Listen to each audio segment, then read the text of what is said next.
pour débuter, il n'y a pas mieux que d'avoir tout contre toi. C'est encore plus simple.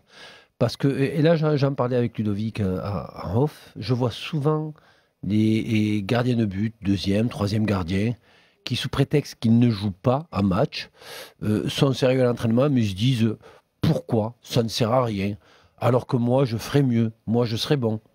Quand tu es un jeune gardien, que tu es au centre de formation, que tu es le troisième et que tu as la chance de bosser avec l'effectif, la moindre des choses, c'est d'être prêt tout le temps. Pourquoi? Parce que des fois, dans une carrière, tu peux avoir une chance. Il y en a qui ont fait une super carrière parce qu'au moment où ils ont eu la chance, je prends l'exemple de Fabien Barthès, qui était peut-être deuxième ou troisième à Toulouse, mais ils l'ont prise sa chance.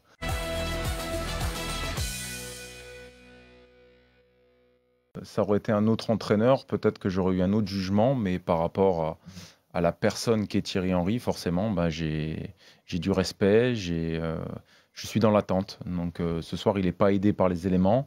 Il y a ce carton rouge, la boulette du gardien, Falcao qui se blesse. Voilà, c'est une première catastrophique pour lui. Pas aidé, donc voilà, et quand je dis dans mes 3 points Monaco, bah, on verra, c'est que j'attends de voir ce soir, on ne peut pas juger Thierry Henry. Il n'y a pas eu l'effet Thierry Henry escompté. Mais comme il n'y a pas eu l'effet Vaïd sur le premier match de Nantes, il faudra le juger sur une dizaine de matchs. Or, ce soir, il n'est pas aidé. Donc, et parce que c'est Thierry Henry, peut-être que j'aurais été moins... T'es pas inquiet, quoi, c'est ça que tu veux dire? Non, mais j'aurais peut-être été plus sévère si ça avait été quelqu'un d'autre. Là, c'est Thierry Henry.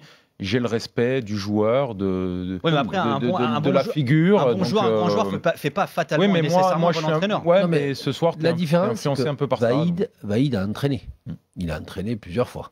Titi, c'est son... Circonstance atténuante. Non, c'est son premier entraînement. Oui, t'as raison. C'est son premier match, qui plus est, pas à domicile, mais à l'extérieur, à Strasbourg, qui se débrouille bien en général à domicile. Mais quand tu regardes même le match, tu sens pas une équipe Strasbourg qui a dominé Monaco.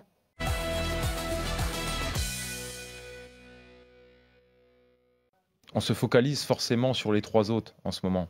On regarde ce qu'ils font, style aussi. S'ils sont influents. Loïc Rémy, il a compris une chose. Il n'est pas en forme. Il n'est plus dans un âge où il est capable de suivre les 3 autres.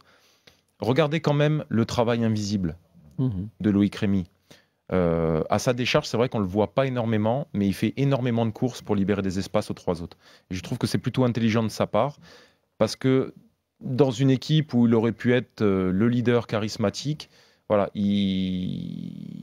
son ego en prend peut-être un coup, mais il accepte, il laisse briller les autres, et moi je le vois quand même influent dans le travail invisible de cette équipe. Mais tu peux faire les deux, Ludo, parce que tu peux faire les deux, mais en ce moment tu sens qu'il n'est pas en capacité de pouvoir, il a besoin de temps.